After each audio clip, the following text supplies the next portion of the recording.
We're now ready to dive in to the vices with a focus on each of the 7 deadly sins, or as I like to call them, the 7 capital vices. The first vice we're going to discuss and explore together is the vice of vainglory. Listen to the word of the Lord. For whoever wishes to save his life will lose it. But whoever loses his life for my sake will find it. For what will it profit a man if he gains the whole world and forfeits his soul? Or what will a man give in exchange for his soul? For the Son of Man is going to come in the glory of his Father with his angels, and will then repay every man according to his deeds. As we proceed, I will attempt to draw attention to some things not covered in the book. I hope to show for each vice the good thing that the vice perverts or twists or distorts.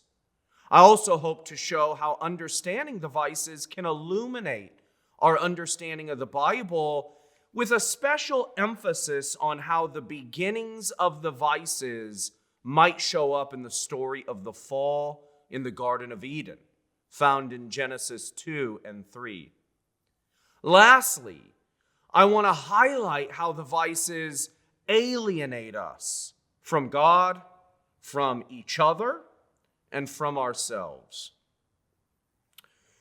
If you'll recall, in the last lecture, I mentioned this tree, the vice tree. If you Google vice tree, you will find a bunch of different illustrations of this, some dating all the way back to the 12, 13, 1400s. If you persist in your exploration on Google, you'll find some of these trees incredibly elaborate.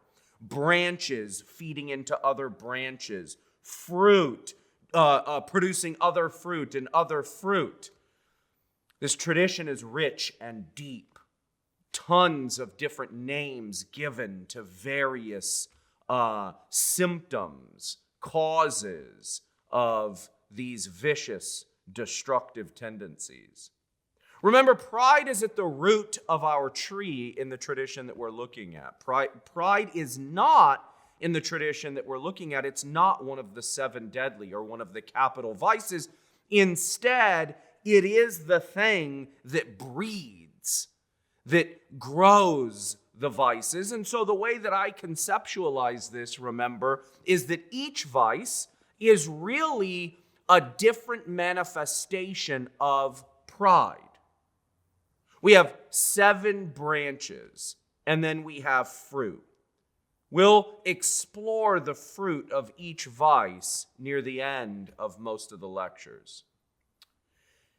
It's important also to remember that there is a gradation of wickedness that occurs in persons who are moving towards acquiring the vice. Remember, the vice is not something you're born with. Virtues are not something you're born with. They are acquired traits, and you acquire them through repeated action.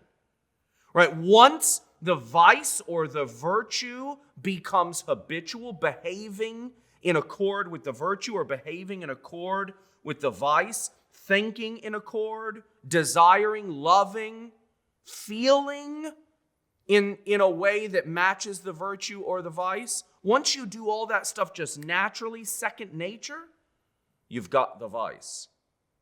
But until then, there's hope. Until then, you don't have the vice yet, but you are, through your actions, moving towards acquiring it. And so this shows, right, that there is a gradation in wickedness. You can go from engaging in behaviors, thoughts, attitudes that tend towards viciousness, tend towards vainglory, tend towards envy, tend towards sloth. And if you repeat, then you'll have vainglory. You will be vainglorious. You will be envious. You will be slothful. You will be lustful. And once you're there, that's far worse than you were before. There's a famous example, I'm sure some of you have heard it. Aristotle uses this type of example. Lots of other people use it. The New Testament concept of sin uses this sort of imagery. Think of a dartboard. So, and imagine the dartboard's fairly large maybe, and it's, of course, the dartboard has a bullseye. Your job as a moral agent, as a lover, as a chooser, as a desirer, your job is to hit the bullseye in every single solitary thing you do. That's what it is to do the right thing at the right time, in the right way, towards the right thing. You got to hit the bullseye. If you miss the bullseye, you've missed doing the right thing. Now, is the bullseye large? No. The bullseye is incredibly small. It is unbelievably easy to miss the bullseye. There are a million, a trillion, indeed, there's an infinite, literally an infinite number of ways to miss the bullseye. And there's only one way to hit the center. Being good is incredibly difficult.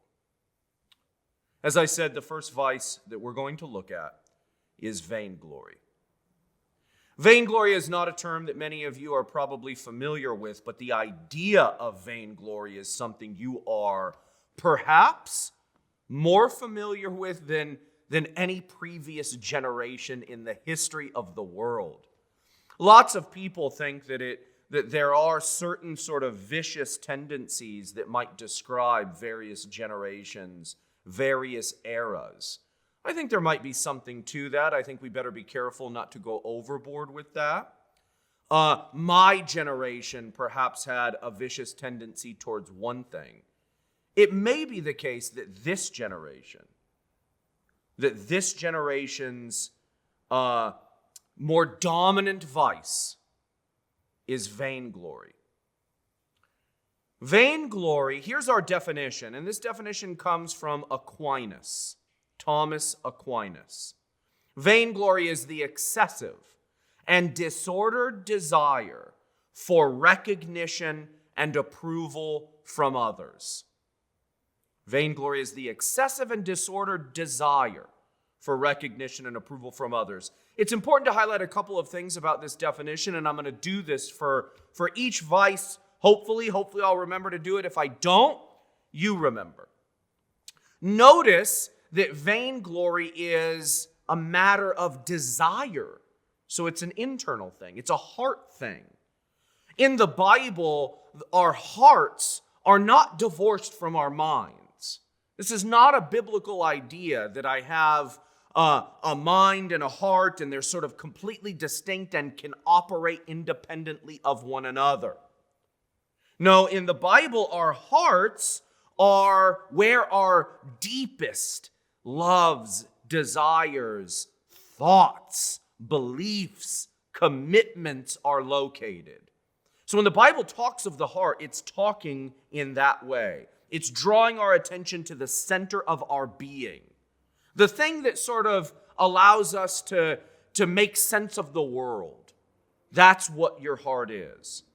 So vainglory is an excessive and disordered desire.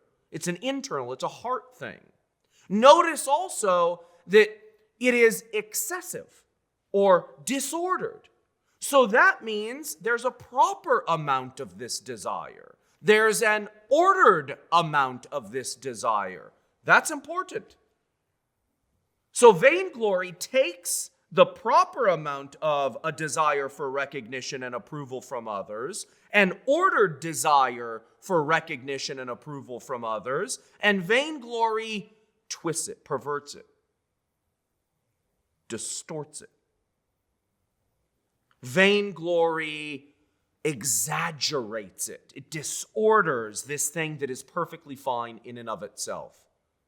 We are made to desire recognition and approval from others, but it is so incredibly easy to pervert that desire. Think about the root words of this vice: vain and glory. What is it to be vain? Well, one way of thinking about it is that vain is to be empty. Something that is vain is empty in its form, right? It's vain because, and here, vainglory has to do with, in here, the vainness with respect to vainglory has to do with our pursuit of recognition and approval, ultimately for something that's not worthy of recognition and approval. We're going to pursue an empty kind of recognition and approval. The idea will be something like this: all I want is the recognition and the approval. I don't care about the substance of it. Think about glory. What is glory? Right? Well, here you might think that glory is a kind of display of excellence. Glory in its sort of fundamental meaning, in its fundamental reality, has to do with displays of excellence. So vainglory then would be empty displays of excellence, false displays of excellence. There's an interesting relationship here between the glory that we seek and the vanity or emptying of the thing that is gloried. The vainglorious person is seeking, most fundamentally, recognition and approval. The feature or the quality that they are recognized for, that's not what matters to the vainglorious person. So, here's the picture I get in my own head. Suppose I'm starting off in piano or violin, or I'm starting off in basketball or baseball, or I'm starting off in some subject, math or philosophy or whatever it may be. And as I'm pursuing it, I'm really enjoying it, I'm loving it, I'm caring really about doing well, growing, maturing my gifts in this particular area. And then here's what happens. I get some recognition and approval. People start noticing me. I get applause. And so I turn my head. I was pursuing excellence and developing this virtue, and the applause maybe distracts me a little. I turn my head. I notice, oh, that's interesting. And then as time goes on, if I let that recognition and that approval start to take over, as time goes on, my aim is no longer towards growing and maturing the skill, the gift. Instead, my aim slowly, subtly turns to getting the approval. You see that subtle change in my heart. I was doing the thing I was doing because I found it lovely. I found it beautiful. I found it fulfilling. I was doing it for that. And now I'm doing it for some other reason.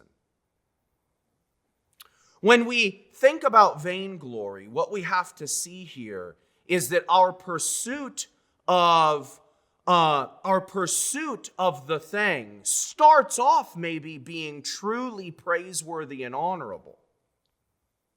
But it ceases to be that as my desires for your recognition, for your approval, take over my heart.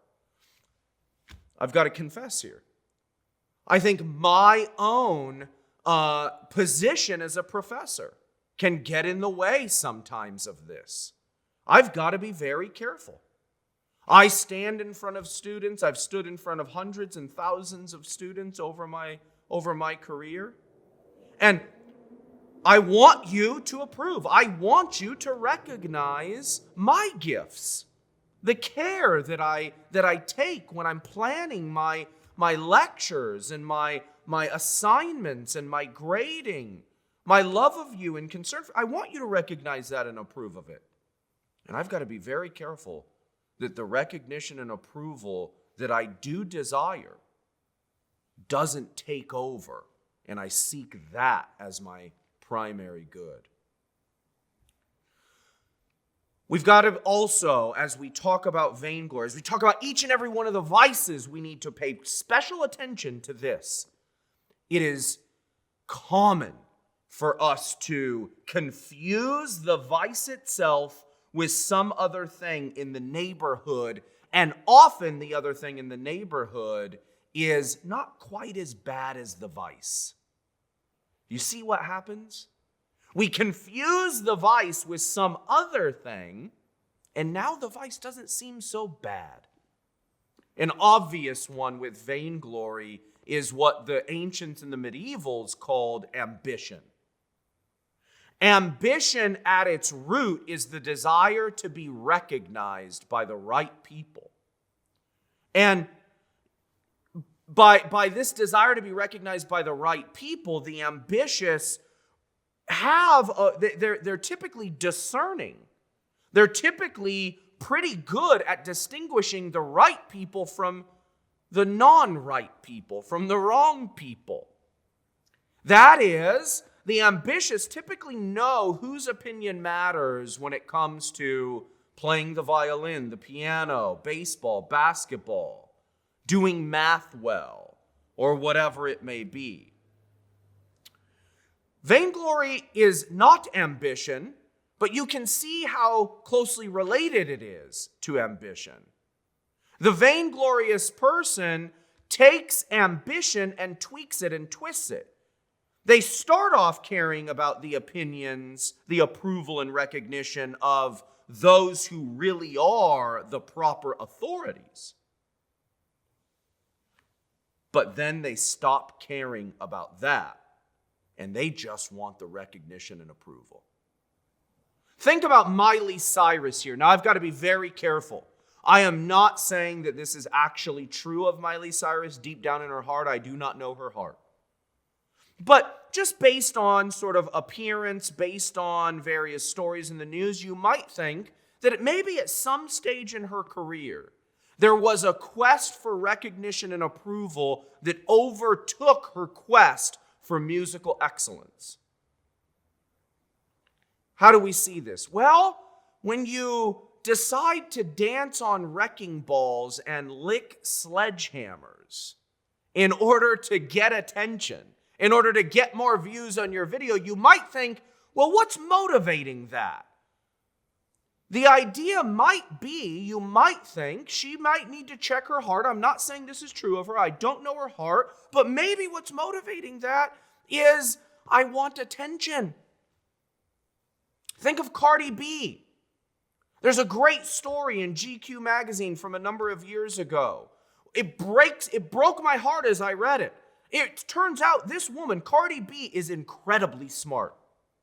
She studies the president. She knows stuff about every single president, stuff that you don't know, I don't know. In the article, the interviewer asks her all sorts of random questions about random presidents, and she answers them right off the bat without even thinking. She reads biographies of the presidents all the time. She is a smart, intelligent, interesting woman. And in the article, you know what she says? She says that she's terrified that nobody will see that in her. And all they will see is a woman with, we're all adults here, is a woman with curves. A woman with breasts and a large rear end. That's what she says in the article. She's afraid that what's going to be loved, what's going to be recognized and approved in her is the appearance, the image, and not the real woman. This is actually the most sinister part of vainglory. We seek recognition and approval. We seek love of others. And we seek it so desperately that we present to the world a false image of ourselves. And so what ends up getting loved and approved is the false image, not ourself. Vainglory is self-destructive, self-defeating in a really obvious, fascinating way.